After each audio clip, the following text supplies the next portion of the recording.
Well, good evening, everyone. Good evening. Good evening. I'll wait a few minutes for Councilwoman Green to come on if she's not already there.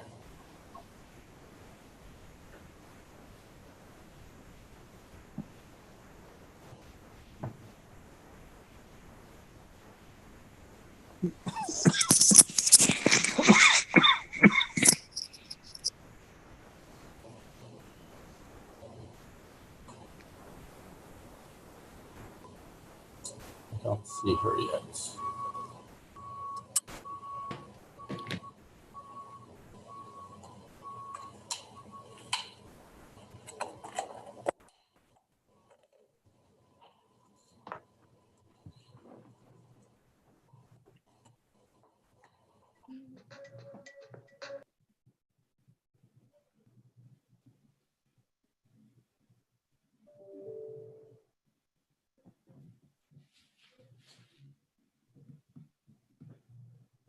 Someone's connecting now.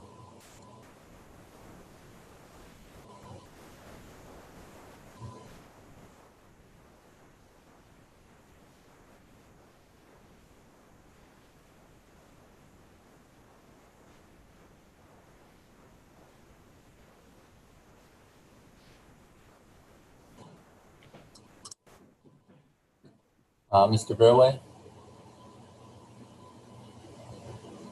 Yes.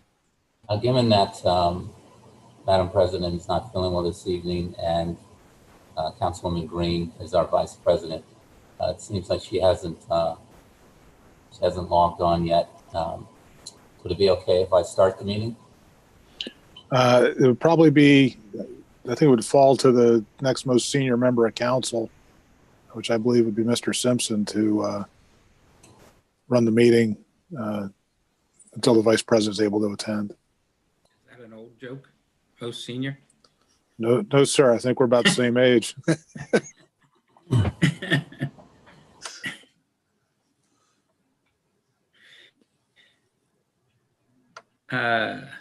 So if we want to go ahead and get started until Vice President Green comes on, we can. Let me get the pull my agenda up.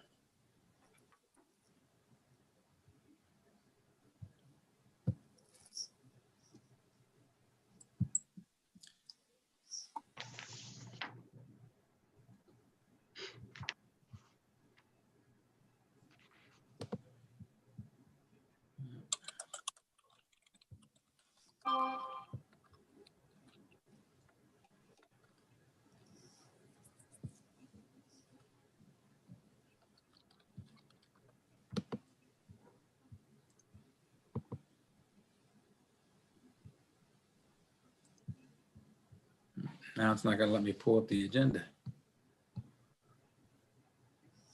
I just had it.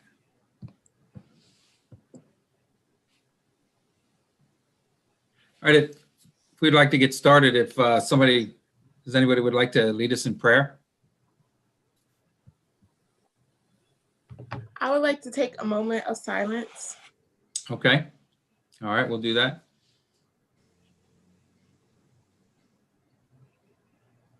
Ashe. All right, we'd like to start with the Pledge of Allegiance. Chief, do you have the flag?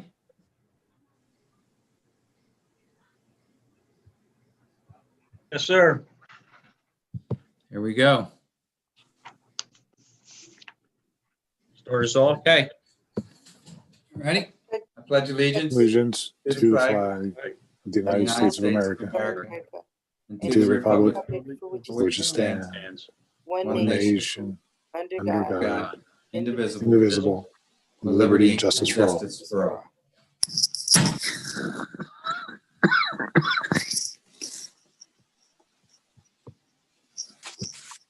Okay. First order of business. An executive session was held earlier this evening to discuss personnel, real estate, and legal matters. The first thing on the agenda is the approval of the minutes. We have minutes for November 4th, 2020, a budget workshop, November 9th, 2020, a council meeting, November 11th, 2020 for a budget workshop, November 16th, 2020 for a council meeting, and November 16th, 2020 for a budget workshop. Mr. Burway, can we do them all at once, or do we have to do them individually? If someone would like to make a motion to approve them all at once, that certainly would be fine. All right. I'd like to make that motion. Approve them all at once. I can second the motion. Okay, we have a, Ms. Alameen and It's Mr. great. Riggs. Thank you. we have a motion and a second. Please poll council. Mr. Simpson, Yes. Mr. Foltz, Yes. Mrs. Hunt, Yes. Ms. Alameen, Yes. Ms. Graves, Yes. Okay, and Mrs. Lamina Norris and Mrs. Green are not in. Okay, next on the agenda, we have the approval of accounts payable. Can we get a motion? I make that motion. I'll second. Do we have a motion and a second? Any questions on the motion?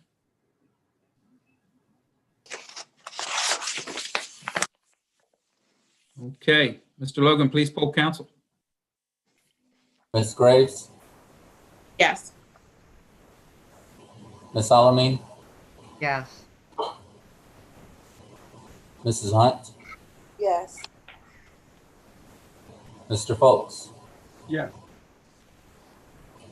Mr. Simpson. Yes. Okay. Thank you. Next on the agenda, we have additions, deletions, or modifications to the agenda. Do we have any?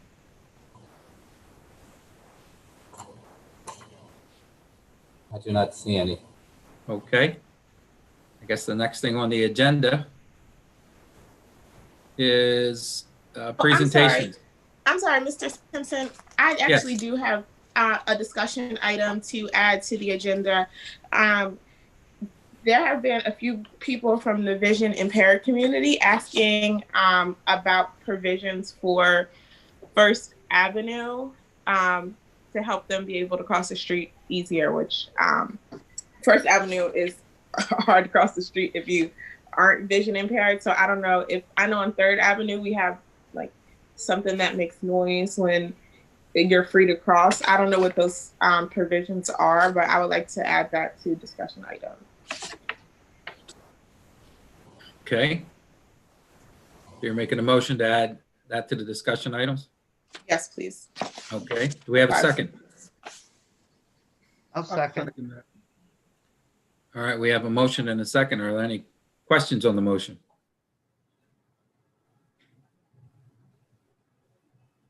Okay, Mr. Logan, please poll council. Mr. Folks, Yes. Mrs. Hunt, Yes. Ms. Alamin, Yes. Ms. Graves, Yes. Mr. Simpson. Yes. That would be item 5.3, added to discussion. Okay. Okay, now we'll move on to the presentations. We have a presentation from LTL to give a city update on the issues with developers. Mr. Logan, please introduce our presenters. Thank you, Councilman. This evening, we have the pleasure of having our codes consultants, LTL. They have been working with the city of Coatesville for a better part of a year and a half now. That's a long time now. We have relied on them to really help us instate a standard that's going to bring Coatesville back in a way that our buildings are safe. The inspections that are being done in both our rental and commercial properties are being done in a right and safe way and proper way. And this evening, I just wanted to bring Ed Latshaw, principal, and Paul Abe. Paul, I don't know if you're a principal in there or not, but you know, one of these days, buddy. Maybe. I just wanted to bring them to you, council members, to share with you what's been going on in our city as we grow, and some of the challenges that we still are having. So I'll turn it over to Mr. Latshaw and to Mr. Lade. Okay. Good evening, James. Good evening, council. Thank you very much for giving us the opportunity to talk to everybody. My name is Ed Ladshaw. As James said, I'm one of the owners of LTL Consultants, and Paul Labe is with us tonight, and he's the code department manager. So he's fully aware of everything that goes on and works intimately with Coatesville as well. A little bit of background about LTL Consultants. We've been in business for 25 years.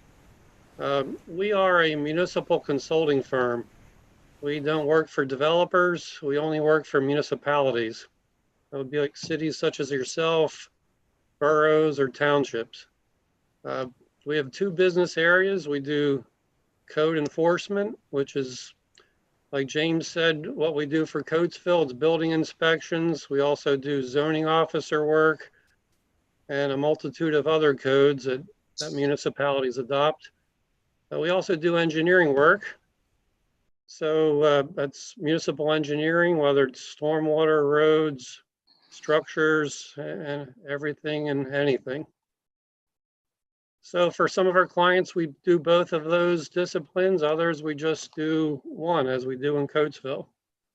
And we've been the city building inspector for 2 years, so we appreciate the city's business.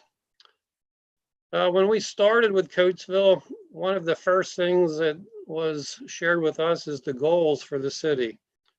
And we kept hearing the word green tape instead of red tape. So that was kind of a new term to us, but we quickly understood the city wants to redevelop and have codes, but also move forward through those, reasonably and quickly. The city wanted good customer service, and the city wanted to have a code program that was reasonable, user-friendly, and provided for public health, safety, and welfare. So that's what LTL is all about, is taking your codes and your regulations, working with your staff and your structure, and implementing a code program that tries to do all those things. It's not easy, but we partner with the city and the city staff and are trying hard to do what the city wants. Our service to Coatesville was customized. We took what the city wanted to do with code staff and how you wanted to apply it, and we have molded our staff and our work to blend into the city framework. The city wanted 4 dedicated code officers to do different things, so we have met that and exceeded that. And the way we operate as the city requested, we really have like four things going on. We have office hours at the city office 3 days a week. And Matt Hoffert is our person who attends those office hours and works closely with Steve Dobson, Stacy, and James. We have rental and resale inspections that are done 2 days a week. So many days there's like 10 to 15 inspections that go on with rental units or resales, and Bill Horn does that work. And then you have the residential and commercial building inspections. So Dave Wallace, Kerry Boards, and assorted commercial inspectors handle that work. So again, we've tailored our program to meet the time demands and the framework that the city wants. And as I'm always telling James, please tell us if we can do something differently or better, or to blend into the city's efforts as you move forward in a lot of different directions. So things have been going well. We've partnered with the city. However, there's still some challenges in front of us. As with any community that wants to redevelop, we've done a lot of improvements with the things that we've been told to do. However, there's still some developers, some applicants, some contractors that don't always follow the proper steps. So we work closely with Steve and Stacia and the team to work with those entities. At times, there's some construction that's done without permits, or some applicants may come in and say, well, I want a certificate of occupancy. And we've discovered they haven't called in for inspections. And so we have to work with those people and try to educate them, get them up to speed so that, moving forward, they're aware of the city's framework and permitting program. LTL cannot inspect walls that are finished, or we can't inspect concrete that's poured. So it makes our job difficult to certify, issue certificates of occupancy and get people into new tenants or new structures if they're not following the steps of the program. So again, we're working closely with Steve Dobson and Stacia and James to overcome those hurdles, to educate developers and communicate. But again, it's all in the name of the city's redevelopment and the health, safety, and welfare. So with all that as the background, moving forward, we continue to want to and will work with the city to improve services. And I know the city has a new software program for code enforcement and other things that's going to be implemented. We routinely, Paul and I, and as well as our staff, if James has a developer or a contractor that has a difficult project, there are team meetings that are held, and effort is made to let that applicant know up front as soon as possible what are the steps with the city regulations that have to be stepped through. And we're the code official, but many times we see that, you know, it's not just the code work. It starts with the zoning ordinance, the building code, maybe subdivision and land development regulations. There's streets and sidewalks that might have to be improved. Maybe there's historic resources, stormwater, floodplain regulations. So many times when we have these team meetings with applicants, there's some of these other items other than building codes that the applicants have to tackle first and to come into compliance with.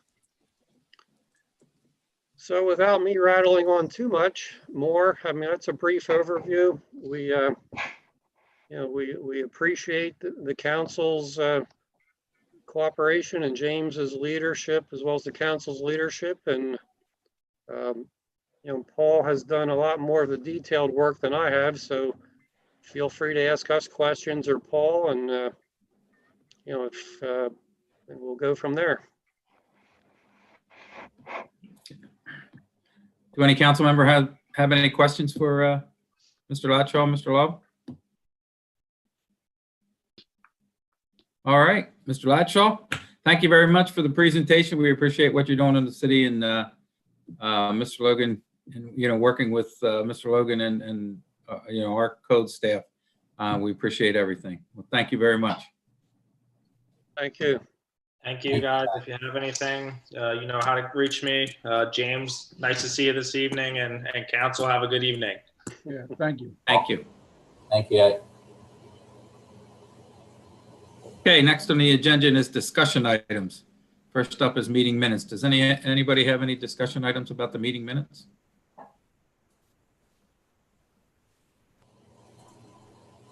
Okay, we'll move on to the food bank. 5.2. Any discussions items or any discussion about the food bank? Mr. Logan? Yes, thank you. Just wanted to make council aware, as you all know, that the city of Coatesville has partnered with the food bank for a number of years. The food bank has a variety of you know, offerings here in the city, some of the cupboards, as well as the Fresh to You truck. Beginning in January, and this is included. The letter from the food bank is included in your packets. Beginning in January, from January 25th to April 2nd, the food bank is requesting to relocate their truck from the current location, which is like the library, right off of Lincoln Highway and 4th, down to 3rd Avenue, in the 3rd Avenue parking lot. The reason for this request is during the winter months, it gets a little tougher for them to be out on Lincoln Highway. And, you know, because we have that available space at the 3rd Avenue lot, they have made a request to be positioned there for the winter months. So once again, the letter requesting relocation for the winter months is in your packet. And I would recommend that we accept their request and allow them to share their space on the 3rd Avenue lot. Does anybody have any questions or? Will it still be the same time and day of the week? As I read the letter here, it says winter market for Coatesville is currently scheduled for Thursdays, 2 to 3:30, and that's the Fresh to You truck, and 1:30 to 4. to allow for, yeah, so basically they'll start at 1:30 for the setup, and then the hours will be from 2 to 3:30, and an extra half an hour just to kind of break down everything. So total time would be from 1 to 4 p.m. Okay. How many days a week? Right now it's scheduled for Thursdays. Only on Thursday? Yes. I think that it's a great resource for the city. I think it'll be good for us to try to put out that the food truck is moving so people can know, because it's right down the street from my house, and I see that it's usually really busy when it is here. So just so people can know that it's around, and I think otherwise that's a great. I thought we had offered them that space up on 3rd Avenue before, and they rejected it. I'm sorry? I thought we had offered them that space on 3rd Avenue before, and they rejected it. Yeah, it was because it's more in line because they had a following that was coming out near the library. Of course, with better weather, they did have a lot more foot traffic. But right now they're looking at, more for safety reasons. It's it's firmer footing on that 3rd Avenue lot for individuals that might be coming in. Okay, I'm fine with that. Thank you. My concern is that we have a business. You have people that own a businesses in Coatesville that they're competing against, and these people are paying rent and taxes and everything, and we're just going to allow them to come in. That's the issue I have with them coming into the downtown business area. Is that they're competing with one of the markets that's there on Lincoln Highway. Yeah, that is true. Okay. I understand, but they are one of few, organizations or entity that's providing fresh vegetables and fresh produce, which we do have a lack of in this city. So I certainly see your point. Yeah, because I think the market right there, they sell fresh vegetables and produce, don't they? Yeah, but they don't have a big variety. Okay. Yeah. And I believe the food bank is not for profit either. I think they're a C3. Right. And I personally, I think it's a good idea, and they bring a lot more variety, and the seniors also get vouchers to spend there. And so I think if they want to move to 3rd Avenue, I think we should accommodate them.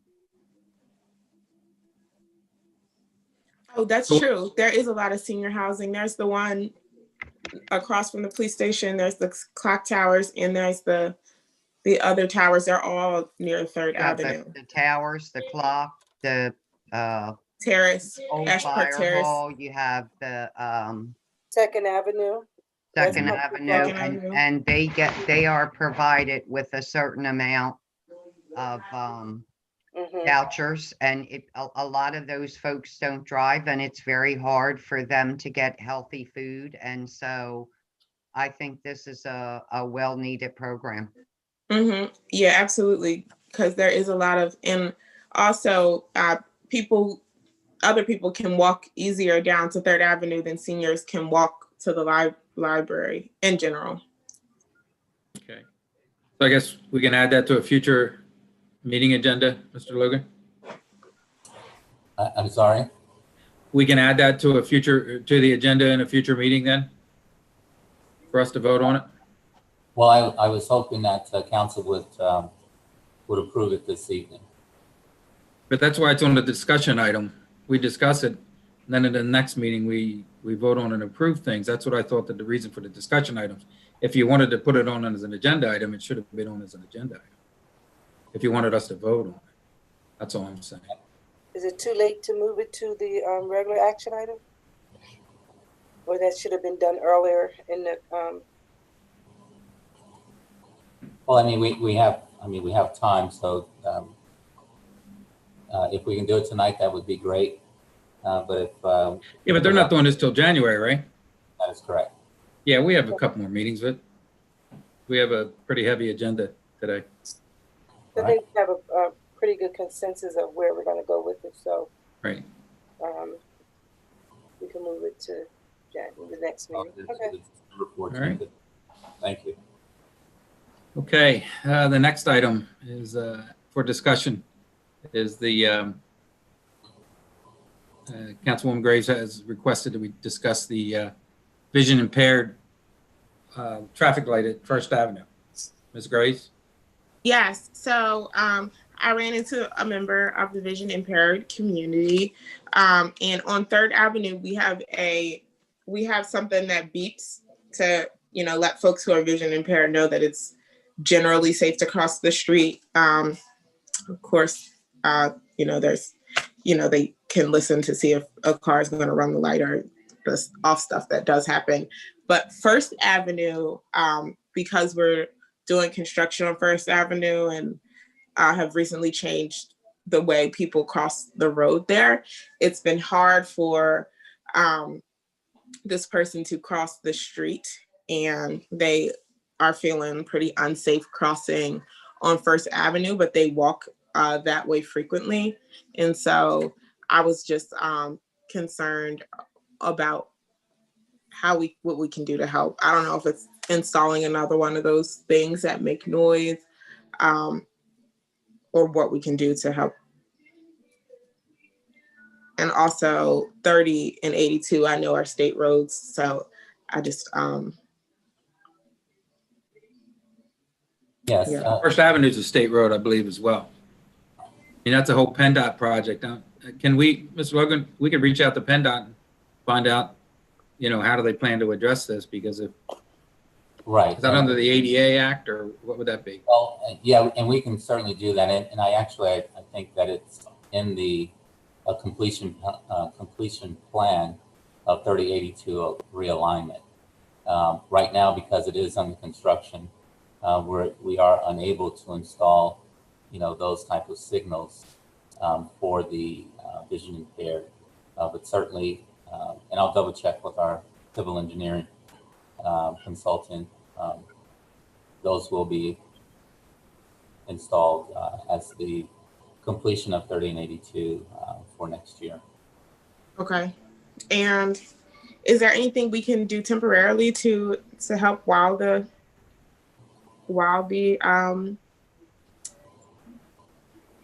construction's going on, just so that they can safely cross the street? As I said, it's not super easy to cross the street if you're not vision impaired on first 30 and 82. No, I'd be happy to reach out to our engineering and find out if there's any. Thank you so much, Mr. Logan. Sure. Okay, the next item on the agenda is citizens' hearings for regular action items only. Please keep in mind you have 3 minutes. And when you come on, please state your name and your address and give you 3 minutes. Do we have any citizens' hearings or any citizens that want to address us? I don't see any. Okay. No. Can we get a motion? Crosby said he could, hold on a second, Crosby said he could speak. Or he wanted to Okay. speak. Mr. Simpson, I just want to make sure, are we supposed to, did we close the discussion item? We did No. not. It doesn't have to be closed. It's not, I don't think, Discussion items don't have to be closed out. no. All right, I'm just looking at previous notes on my paper here. Okay. Thank you. All right, so we have, you say Crosby Wood? Yeah, good evening. Yes. Good evening, Mr. Wood. Good evening. I just wanted to make myself available if there was any further questions regarding the second vote on the TCB debt payoff. Based on the moving target here, which is 3 years in the making here, we are scheduled to basically make transfer at the end of the year, and funds would be dispersed to the city on the 31st of December. So just wanted to share that news with you, assuming that the vote would be affirmative again this evening. So if there's any further questions, I'm available. Otherwise, have a happy Thanksgiving. Thank you, Mr. Wood. You're Is welcome. there anybody else? Nah. Okay, can we get a motion to close citizens' hearings? So moved. I'll second. Okay, we have a motion and a second. Are there any questions on the motion?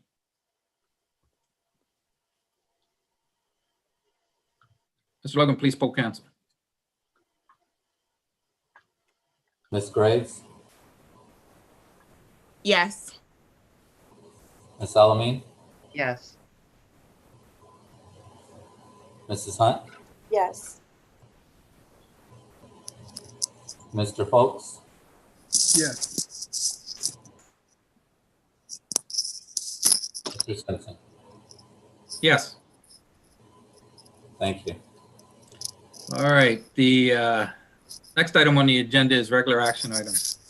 Okay, we have 7.1, which is to receive and consider second reading and adoption and ordinance amending ordinance number 1186-2002, authorizing the city of Coatesville to enter into a commitment agreement to lend up to $500,000 to the Downtown Revival Limited Partnership for an urban renewal project subject to a promissory note and mortgage and security agreement and conditional agreement assignment of leases and rents to the city, providing for the repayment of same in 40 years, to authorize the city of Coatesville to enter into an agreement to accept a lump sum payment of $250,000 to satisfy the Downtown Revival Limited Partnership obligation to the city of Coatesville due in 2042.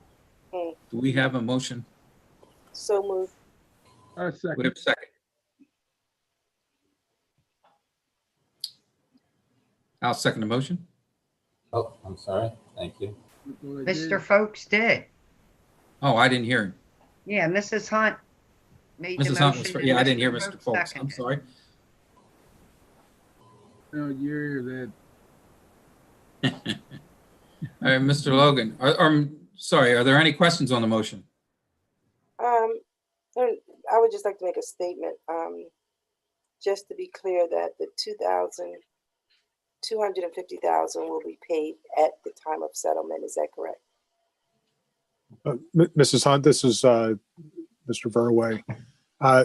The $250,000 would have to be paid prior to or on the date of closing, at which time a satisfaction, as soon as a satisfaction piece will be provided to Mr. Crosby, which will eliminate the debt on his part, and that'll be part of his closing documents.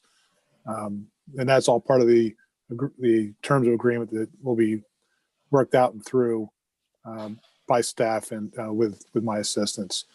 In addition, just for the benefit of the public, this ordinance was first read at Council's November 16, 2020 meeting. It was properly advertised on November 17th, 2020 in accordance with the city charter. So it is ripe for decision by council. Thank you, Mr. Burr. You're welcome. Are there any other questions? Okay, Mr. Logan, could you please poll council? Yes. Mr. Folks, Yes. Mrs. Hunt, Yes. Ms. Salamine, Yes. Ms. Graves, Yes. Mr. Simpson. Yes. Okay, motion passes 5-0. All right, next item on the agenda, 7.2. Receive and consider 2021, hold on a second, I lost it there, 2021 Cassell Annual Maintenance and Upgrade Agreement. Mr. Logan, please. Good. I will turn this over to our finance director, Mr. Troutman. Mr. Chair, this is a renewal for the finance software with no increase in price. Okay. All right, do we have a motion? I'll make that motion. No, I'll I second. second. Mr. We have a Folks. motion and a second. Do we have any questions on the motion?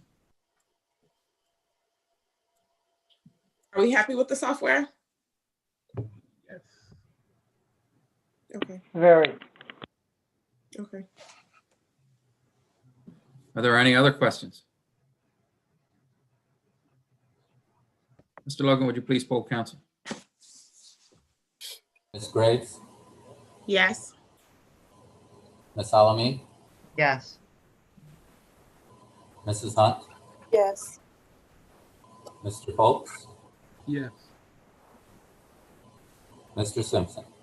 Yes. Thank you. Vote carries. 5-0. All right, next item on the agenda, 7.3, receive and consider approval of the 2021 preliminary budget. Make that motion. I'll second. Okay, we have a motion and a second. Do we have any questions on the motion? I have a comment, not a question. Ms. Alamin, please. I just want to say that I am very happy with this year's budget. It's a balanced budget in every sense of the way. There's no money anticipated needed being pulled from the trust fund / rainy day fund. There is no tax increase. There were some departments that we were able to cut the budget some, and so overall, I have to say, I'm very happy with it.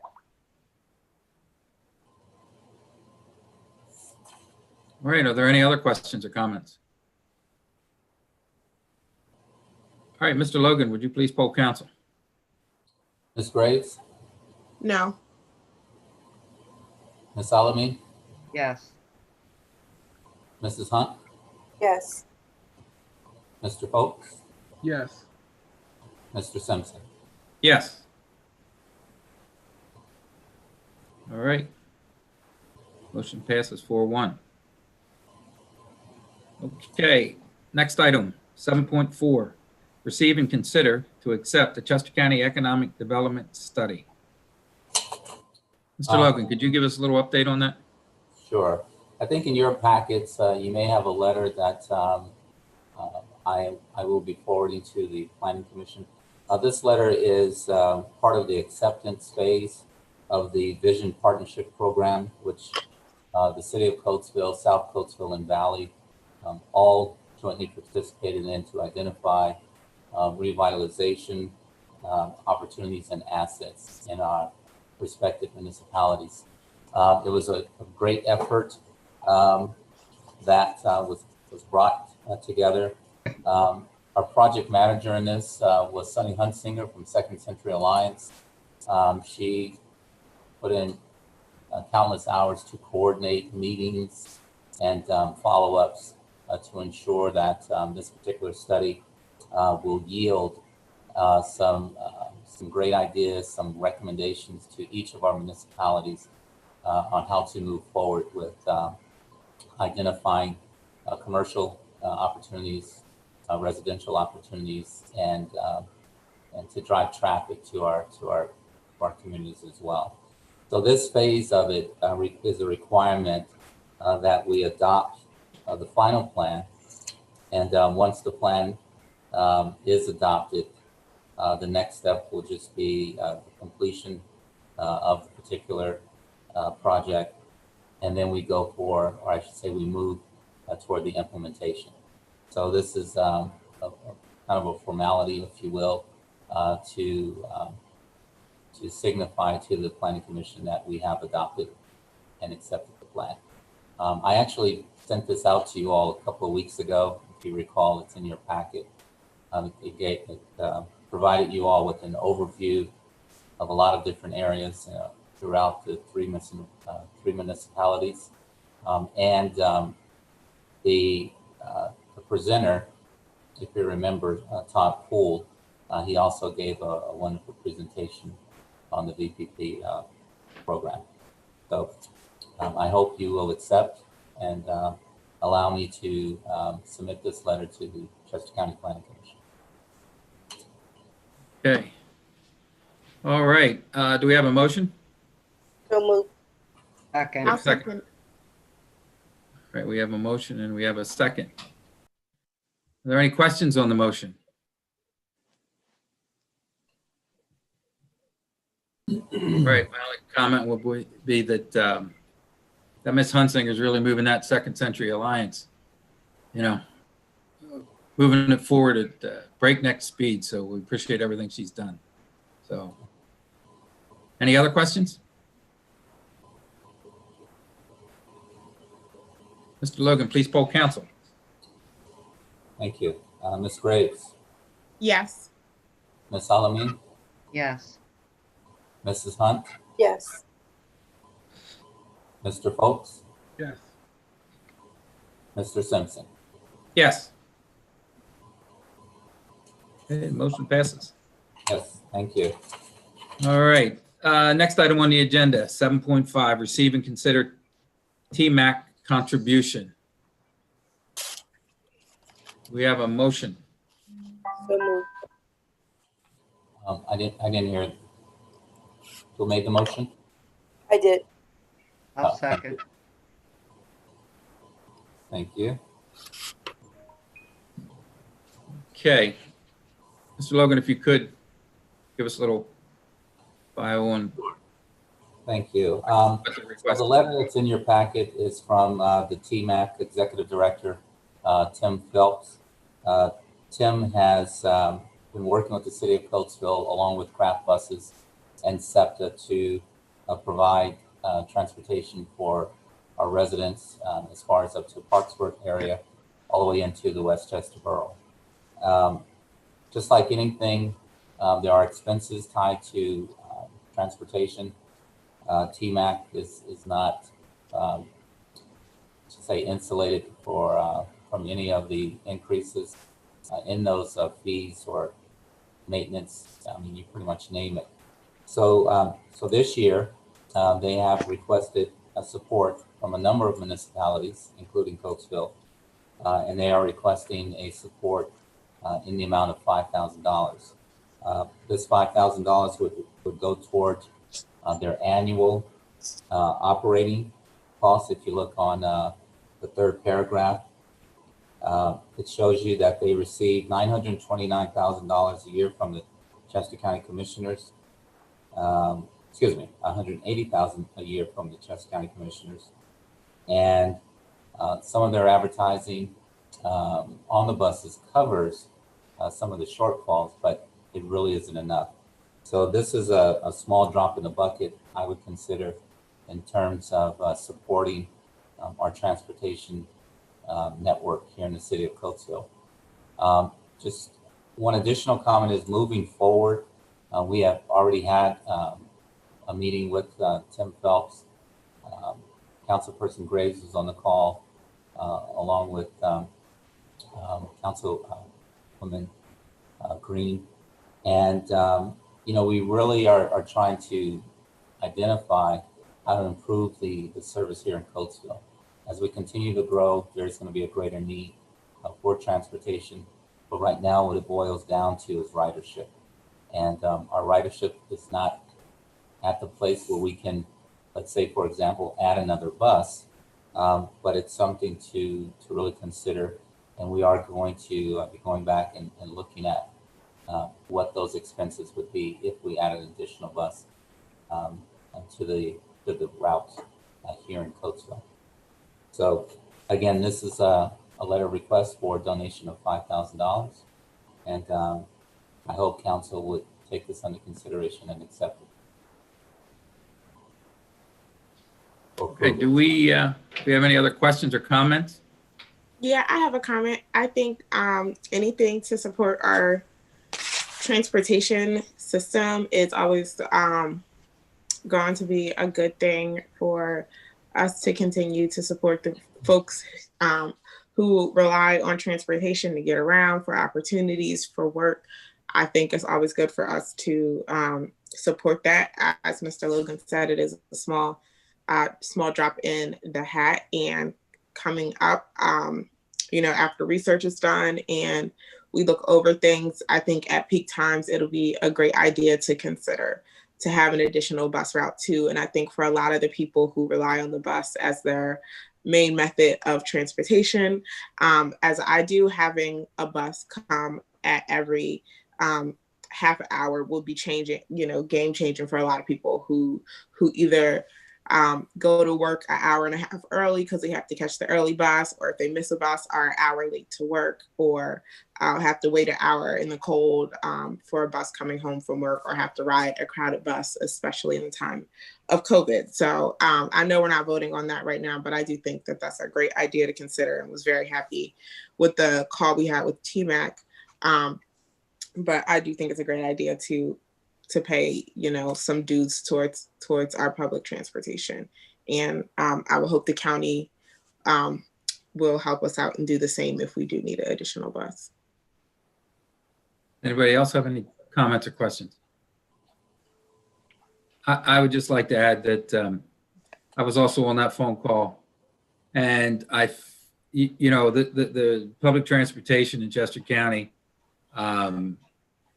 particularly on this end of the county, is a nightmare. We have surrounding counties. Lancaster County has their own authority. Berks County has an authority. Montgomery, Delaware, Chester County, we use SEPTA, and SEPTA refuses to bring the bus service out here. And I think what we need to do is we need to really have longer and lengthier discussions with our county commissioners, because, we're the wealthiest county in Pennsylvania, and we probably have the most insignificant public transportation of any other county with our citizenship and the amount of money that we have in this county, and it's a shame. But I support that we give. I think it's a good idea that we give them some money if they're asking for a donation. So I also support it. So, any other questions? Mr. Logan, please poll council. Thank you. Ms. Graves? Yes. Ms. Salamine? Yes. Mrs. Hunt? Yes. Mr. Folks? Yes. And Mr. Simpson? Yes. 5-0 carries. Okay. Mr. Phelps, you're welcome. Okay, the next item on the agenda is 7.6, receive and consider promotion of 2 part-time officers to full-time. Can we get a motion? I'll make that motion. I'll second. Can we have a motion and a second? Thank you. Do we have any questions on the motion? I do, Chief. Question. So this is actually replacing 2 full-time officers, one that went to another police department and the one that went out permanently on a non-work related injury. Is that correct? That's correct. This is not increasing our complement, just maintaining our complement with the 2 existing vacancies. As you mentioned, one was created by a non-service related disability retirement, and the other vacancy was created when an officer accepted a position with a neighboring department. So this will allow us to maintain our current staffing, no increase to our budget for this year or for 2021. In effect, it will reduce our budget because we're replacing senior officers with first-year officers, which will lower our overall cost for manpower. And we are obligated by the COPS grant and by the union contract to maintain the number of officers. That's why you are promoting these 2 part-time officers? Yes, that is correct. That's it. That's all the questions I have.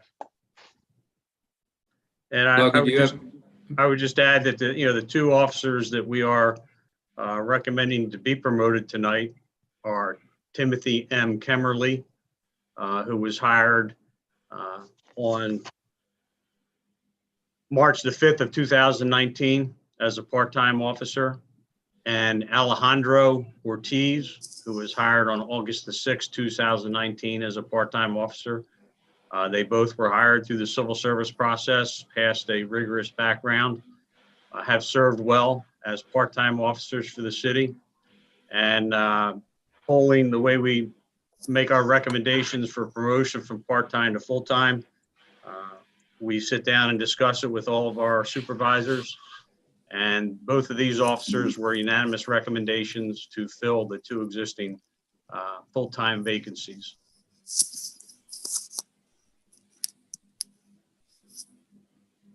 Okay, Mr. Logan, did you need to add anything or?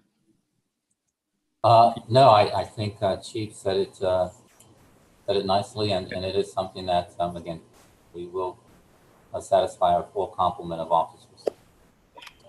Okay, so are there any other questions on the motion? Okay, Mr. Verway, can we just do this with a regular polling, or do we have to do each one individually, or how does this work on this one? I think you could make a motion to promote both officers. Okay, which we have.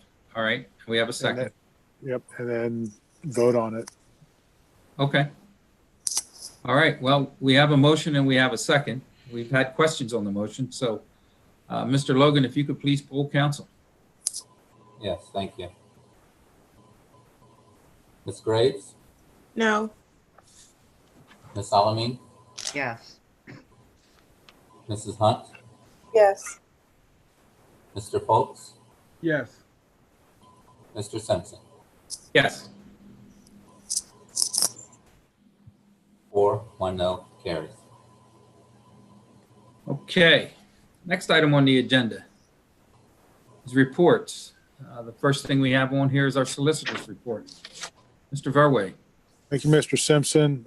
Just briefly, since our last meeting, I've been working on issues related to city improvements, working on contracting issues related to those, doing work for the city.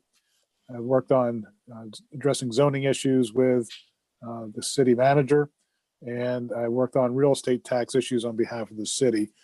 Unless there are any specific questions, that is my report. Okay, duly noted. Thank you, Mr. Verway. 8.2, city manager's report. Mr. Logan. Oh, thank you. Let's see, I'll try to keep it brief, but there's so much going on in our community. By all indicators, you know, everyone is seeing the growth happening in spite of COVID. There's a lot of growth that's happening out in the western region of Chester County. Just a couple of numbers to remind everyone. Chester County's population right now is nearing 530,000. It has a growth rate of about 0.59%, which means more than 150,000 people will be added to our population in less than 25 years. That is pretty significant.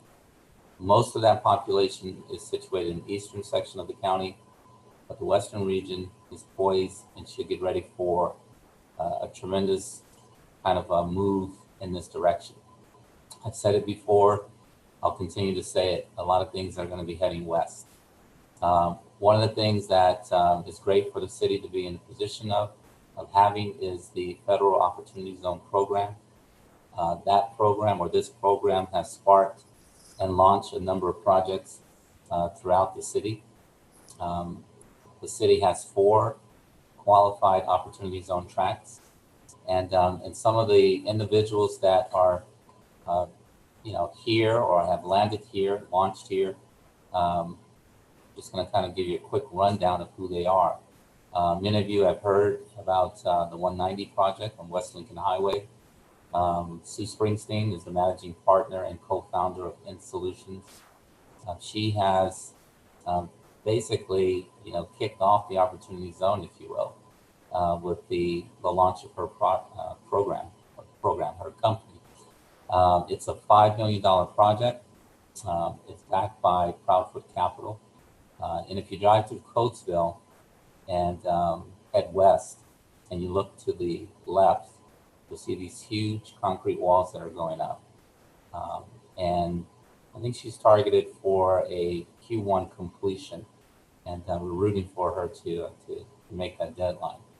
It's going to be called the Innovation Center, and it will offer entrepreneurs and others like an environment to grow their businesses from concept to commercialization. Ms. Springsteen is also working with our school district to help young people get into STEM-related activity, as well as identify job pipelines for those individuals who are interested in light manufacturing and technology. So we're very excited about that project. If you haven't heard about it, then you must be under a rock, because we've been getting a lot of press in the newspaper about her project, as well as the Opportunity Zone.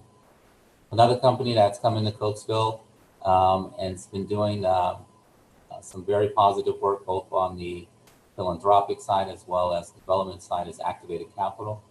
Activated Capital is a New York-based investment and finance company, and they have emerged in this Opportunity Zone quite nicely.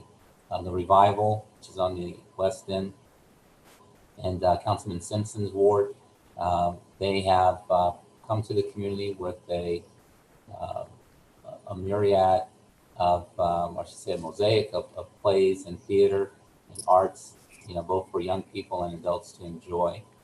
In addition to that, they are working on a project right at the St. Stan's Church, as well as a few other projects on the east end of town. They have approximately 5 projects in the works right now, and we're very excited that they're here and contributing to not only the development and the growth of the community, but also on the philanthropic side, working with our young people on school projects in the midst of COVID right now.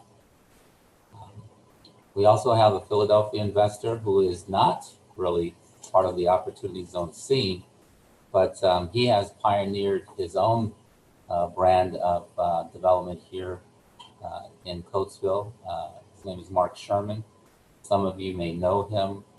He is the owner of the Midway Arts Building, which is a 68,000 square foot, used to be Lipton's warehouse. That's on 139 East Chestnut. Mr. Sherman has known for his project in East Falls, and he just comes in and he works with our entrepreneurs. He works with individuals that are looking to acquire space, and he builds to spec, and he is really coming into the city, investing in it. As a matter of fact, I saw him this past weekend working on a roof with permits, and he's all in. So we're very excited to have him here, working with his partner Lane Udis in developing the city and adding their vision to a new economy here in the city of Coatesville. Moving on, East Lincoln Highway, the DEPG project is moving, currently working to complete the streetscape, which is from First to approximately half a block east. So if you have been in town, you've seen some work done along the, depending on the direction you use, but you pretty much drive in, I would say, on the south side. So starting at First Avenue right up to maybe 132 East Lincoln Highway, which used to be the old YMCA. So that's the first phase of our streetscape. The concrete has already been poured. With weather permitting, we should see a full, complete completion of that particular project by December. I'm going to say December 11th, but again, weather permitting. I mentioned 190 West. That's pretty much on schedule for Q1 of 2021. And then moving on to the train station, we have bids that are going out for the new train station by the end of this year, and construction is set to begin next year. This is projected at 2, maybe 3-year project, but we're very excited about that. Many of you have known that the city of Coatesville has been waiting for a new train station for more than 20 years. Well, it's finally coming, so we're excited about that as well. We have, in addition to the train station, plans for a 480 space garage that will provide plenty of parking spaces for our commuters, as well as some commercial and residential parking spaces for planned development that would be adjacent to the garage itself. Again, I want to just say the individuals that are working on this project include the Coatesville Redevelopment Authority. Sonny Hunsinger, once again, has been really lending a helping hand in bringing sometimes an unruly group of individuals together to have these meetings, along with PennDOT, Amtrak, Panoni, Bernardin, and a host of other stakeholders that are really supporting this project and making sure that it happens. I also want to just mention our new grant consultant, Colleen Terry. Colleen is responsible for helping us secure more than $15 million in projected costs for the garage. We haven't achieved it yet, but we are getting closer with our outreach and engagement with on the state and federal level. So we're very excited as we move forward on the development of the garage. I mentioned a little bit earlier the VPP, Municipal Cooperation. That is the city. We recently completed the VPP study in partnership with Valley, South Coatesville, and South Coatesville. And as I said earlier, this is to coordinate a strategy to attract businesses that will generate jobs in our 3 municipalities. So thanks to Valley. I also want to thank South Coatesville for their leadership in completing this process. On to a community update. I mentioned at our last meeting that United Safety launched an educational program with some of the students, or with many of the students here in Coatesville. Council members, that's in your packet, so I'll let you read that. It's somewhat of a press release. And I'll move on to our recent November 17th. We had a Opportunity Zone Zoominar, which provided an update of what's going on in the Opportunity Zone. In spite of COVID, we hosted 68 viewers with a diverse panel of investors, stakeholders, and city leaders sharing recent updates on the activity in Coatesville's OZ. And if you missed it, you can watch it on the city's YouTube channel. And all you do is you go on to YouTube and you type in City of Coatesville. A couple of items left. Reverend Sherry Dietz with the Episcopal Church of Trinity and the Clergy Assurance Fund. They will be hosting a holiday breakfast on December 12th from 9 to noon over at the church. And if you would like to get more details, please contact her. Santa will arrive at 9 a.m. And it's something that they do. I don't know if they do it every year, but I think they've been doing it for a number of years. And we're glad that they are doing something for the young people as well as members of our religious community. And on December 12th, I am pleased to once again share with you all that the City of Coatesville will have a tree in Gateway Park. This is the Light Up the Night Coatesville tree lighting event sponsored by Elite Therapy Solutions and their friends, including CYI, Coatesville Parks and Rec Commission, Second Century Alliance, the Coatesville Senior Center, Harrison Senior Living, Synergy Chesco, Holistic Care Hospice, Coatesville Area School District, and last but not least, the City of Coatesville. Once again, this is a social distance event. They are taking all precautions necessary to ensure that people are 6 feet apart, wearing masks, but it promises to be a nice event. And we hope those individuals who are here in the community will be able to see a wonderful tree lighting event on December 12th. The last thing, and I often close with my report, and that's COVID. The City of Coatesville, as well as surrounding communities, as you all know, we are spiking, and we're spiking at a rate that is very, very alarming. You've all heard the news that families are kind of reevaluating and rethinking how they're spending the holidays. As much as we all want to be with our loved ones, we just got to think about this one. This is only one day out of the year that we may have to do this. And if we're not careful, we may not see each other next year. So I implore you, young and old, please wear a mask. If you're going to visit relatives, you may have to cut your visits for 30 minutes, and that's unfortunate, but that's the reality. Our cases in the city of Coatesville, we are at 398. Less than a week ago, we were at maybe 340. I think that was my last report. So we have spiked in less than a week to 398.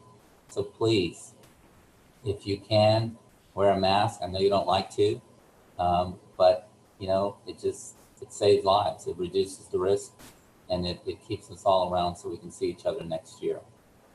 There are some testing sites.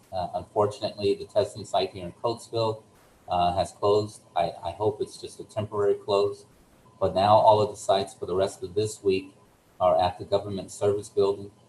That's 601 West Town Road in Westchester. That's Monday, Tuesday, Wednesday. Again, that's Monday, Tuesday, Wednesday only. You can go in, get tested. You should register online. Go to chesco.org, and the hours are from 9 to 3:30. If you haven't been tested, if you're home suffering from the flu, you're not sure what you have, please go get tested. Protect your family, protect your friends, protect yourself. And with that, thank you, council members. And that's my report for this evening. Thank you, Mr. Logan. Next up is Mr. Troutman to give us the Finance Director's report. Mr. Chair and Council, there are two topics for this evening. The first is the actual financials. Through the first 10 months of the year, we have completed each of the four major funds is favorable to budget for the expenditures. Three of the four have net surpluses. The only one that isn't is the capital reserve, which I've commented on throughout the year, that it has an intentional deficit because of the stoppage of all the projects citywide, and we're able to pay for those expenditures that are continuing within that fund out of cash reserves. So that's an intentional deficit, if you will. And the second comment I would make is as a reminder regarding unpaid real estate taxes or solid waste fees.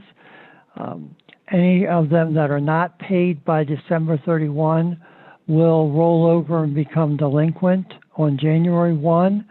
And typically there's an influx of people paying their taxes or their fees in late December. We would encourage everybody to the extent possible to factor in potential postal delays so that they can in fact make sure they get to our Keystone collections earlier in December so that they are able to be treated as paid in the current year. With that, Mr. Chair, I conclude my report. All right. Thank you, Mr. Troutman. All right. Next up on the agenda, citizens hearing for non-agenda items. Only it's 3 minutes. Again, any citizens that has any comments, please get on and state your name and address, and for non-agenda items only. Do we have any, Mr. Logan? Ms. Mowdy? We have to close regular action items, but no, we don't have any citizens hearings. Okay. All right. So do we have a motion to close regular action items? I make a motion. I'll second. So we have a motion and we have a second. Do we have any questions on the motion? Okay, Mr. Logan, please poll council. Ms. Graves, Yes. Ms. Alamy, Yes. Ms. Hunt? Yes, Sorry, Mrs. Hunt. that's Mr. okay. Pope? Yes. Mr. Simpson? Yes. Thank you. Okay, and since there are no citizens hearings, do we have to close citizens hearings? Yes. Okay. Could we get a motion to close citizens hearings? I'll So make the moved. motion. Okay, we have a motion. Do we have a second? I'm I gonna think have we Ms. had a motion by Ms. Graves and Ms. Alameen. Thank you. Do we have any questions on the motion? Mr. Logan, please poll council. Ms. Graves? Yes. Ms. Alameen? Yes. Mrs. Hunt? Yes, Mr. Foltz? Yeah. Mr. Simpson? Yes. Okay, next item would be special events, and I don't, Mr. Logan, do we have any special? I don't see anything on here. No, we do not, sir. Okay. Guess we move on to council comments. Ms. Graves. Yes. Hi, everybody. Thank you, everybody, for tuning in live on YouTube. And of course, everyone who rewatched it. And now everyone who joined our Zoom meeting to take care of city business tonight. I just want to say for everyone who celebrates, have a happy holiday weekend, and to make sure that everybody is being safe. Make sure you wear your mask. Make sure that you are adhering to social distancing. If you absolutely do have to see your family in person, make sure you're just being safe. There are some alternative ways that I've seen popping up, like people having Thanksgiving over Zoom and cooking in their own home. Spreading infectious disease during an epidemic is a tradition basically as old as Thanksgiving itself.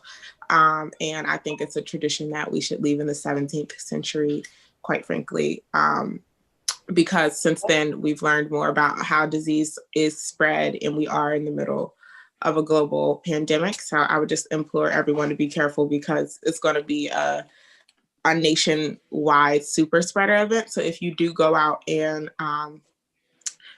even if you do go out and responsibly spend time with family, I would suggest that when you're finished to come home, quarantine, and then try to get tested as soon as possible, to make sure that if you did get sick, you didn't spread it. And of course, talk to your doctor about that, because I'm no doctor. But everyone have a great weekend, have a great holiday weekend. Just enjoy time off. I know that's one thing, as people who are working class people, just like enjoy your time off, because that's few and far between. And for retail workers, I'm sure that you guys are going to be super busy on Black Friday. So yeah, lots of solidarity with retail workers this year working Black Friday during a global pandemic. Probably a lot of people without hazard pay. So thank you guys, and have a great night. Thank you, Ms. Graves. Mr. Foltz. Yeah. Just want to shout out to Prosper Bank. They had a ribbon cutting. I just want to give them a shout out. Very nice over there. Who knows? Shout out to Western Chamber of Commerce on their luncheon. Very nice. Very good job. Thanks for inviting me. To the residents, the holiday. Don't relax yourself. Chester County has simply, we'll just wear it. Just wear this. You get COVID by being in around your family. So I'd rather see you Zoom Thanksgiving instead of being in the ICU on Christmas. So this is real. Take care of yourself, and happy holidays. Thank you. Have a good night. Thank you, Mr. Foltz. Ms. Alameen. I just want to thank everybody for joining us tonight. I want to thank all of the city staff for all their hard work. There's some exciting things happening in Coatesville. I know it seems like it's been forever, but things take time and we are moving forward. I want to concur with Mr. Folks. The county has a very simple phrase, simple ask, wear a mask. I think we all need to do that. There, over the weekend, like Mr. Logan said, now today we stand at 398 cases. Over the weekend, we went up 31 cases. And I'm sure it's going to go higher, like the folks that were tested yesterday, their test won't be back for a few days. And so when their test comes back, if they're positive, that will be added to today's or yesterday's date, whatever date they got tested on. And the folks that are asymptomatic, they're not doing it intentionally, but they're passing it to others. And the others that are getting it may not necessarily be asymptomatic and may become very sick. I have loved ones as we speak right now that have it. There's a lot of folks in Coatesville that have it. And so, if you have to forego one particular day or one event, then I think it's a very small price to pay to continue to have your loved ones around you. And I just hope everybody has a very safe and happy Thanksgiving. Cook at home and celebrate it with those that reside in the household with you, and everybody else, FaceTime them, call them, do a Zoom, whatever it is that you need to do, but let's keep ourselves safe and everybody else. Thanks, everybody, and have a good night. Thank you, Ms. Salamine. Mrs. Hunt. I too want to say good evening to everyone and thank everyone for joining in and hanging out with us a little bit tonight. I want to thank our city staff as well, Mr. Logan, Mr. Troutman, and your team for the awesome job you did with presenting us such a great budget for this year. Mr. Verway, always for your legal advice. We thank you. And Chief, I just thank you for the job that you do with our department. And they represent you. And I'm just thankful for all that you put into it. No one is perfect. You're going to have ups and downs regardless, but thank you for all that you do. I too want to encourage everyone to please, please, please stay safe. Wear your mask, because we do not know how this virus just filters in. But believe me, it's real. So please wear your mask. Please keep your distances. And if at all possible, adhere to the guidelines that are being set forth. It's not always good for any business to have to say, we have to close at this time of day. We can only have 10 people. We can only have 25 people. But if it means saving a life and keeping people safe, in the end, it is worth it. So please just be careful, be safe this holiday. Share love daily with your family, with your friends. We always target certain days, such as Thanksgiving and Christmas, to show an abundance of love. And that's all great, but let's do it every day. And then if we have to skip one day because of something like this to keep us safe, it's not quite as bad. Again, I just want to thank everyone. Thank you for hanging out. Love to you all. Be safe, and God bless you all. Thank you. All right. Thank you, Mrs. Hunt. Thank you. Can Can I say one more thing? I'm sorry. Absolutely. I'm sorry. On last Thursday, my women's group, along with MCDC, we sponsored the turkey giveaway for the city. And I just want to thank all of you, my colleagues. You came by, you donated turkeys, and we were able to donate over 300 turkeys to different families in the community.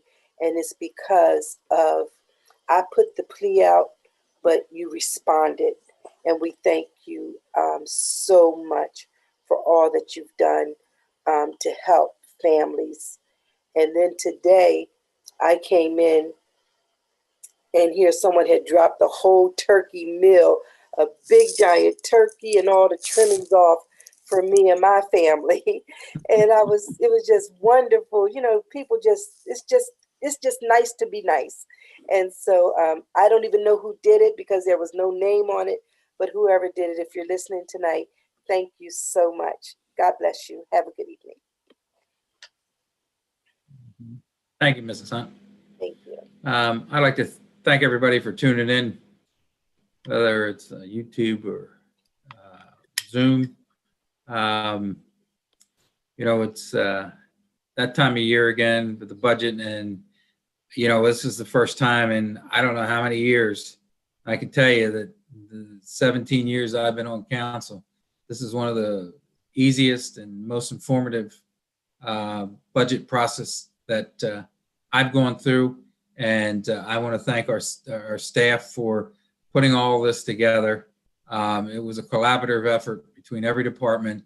You know, and Mr. Logan, please pass on my regards to everybody that worked on this budget process. I also like to give a shout out to Sue Springsteen, Yes. 190. Yes. That building is moving along. And hopefully we, you know, I saw some aerial shots today. And it's amazing, you know, what a little persistence and people that, you know what, there are people out there that actually do believe in the city of Coatesville. Yes. And I can tell you, she's one of the biggest cheerleaders we have for the city of Coatesville. And, you know, and all the hard work that everybody that's helped her accomplish all this. I know that, you know, all the different agencies and everybody that helps, Second Century Alliance. And I also want to give a shout out to the production company that we have in the West End now, in the old St. Sanastas Yes. School. And the progress that they're moving along with, you know, Josh Burrell and Crosby Woods on the church, and everything up there. They're moving right along. So again, everybody, thanks for coming out. And I was trying to get this done by 9 o'clock, but I'm 2 minutes late. But Mr. Logan took up those 2 minutes. All right. So thank you, everybody, and we appreciate it. Can we get a motion to adjourn? I make that motion. I'll second. Okay, we have a motion and a second. Any questions on the motion? Mr. Logan, please poll council. Thank you. Good job, Ed. Ms. Graves, Yes. Ms. Alameen, Yes. Mrs. Hunt, Yes. Mr. Folks, Yes. and Mr. Simpson. Yes. Thank you. Okay, meeting adjourned. Good Thank job, you. Ed. Good night, everyone. Have a You all good night, like- yeah, it's been a everybody. while, but Everybody have a good Happy night. yeah, it Thanksgiving, came back everyone. like riding a bike, huh? You did. All right. All Thank right. you, Councilman. Great job. All right. Thank you. All right, everybody. Good night. Good night. Thank you. Mr. Logan. Good night, all. Good job, Ed. Thank you, Mr. Folks. Appreciate it. Yeah, man. Next time we need a time, where did he go? He left us. All right, Chief. All right. I'm still waiting Thanks, for my Don. mask. What are you doing tomorrow? No Food special shopping. deliveries. Okay. No special deliveries. He's COVID. still mad about that flag.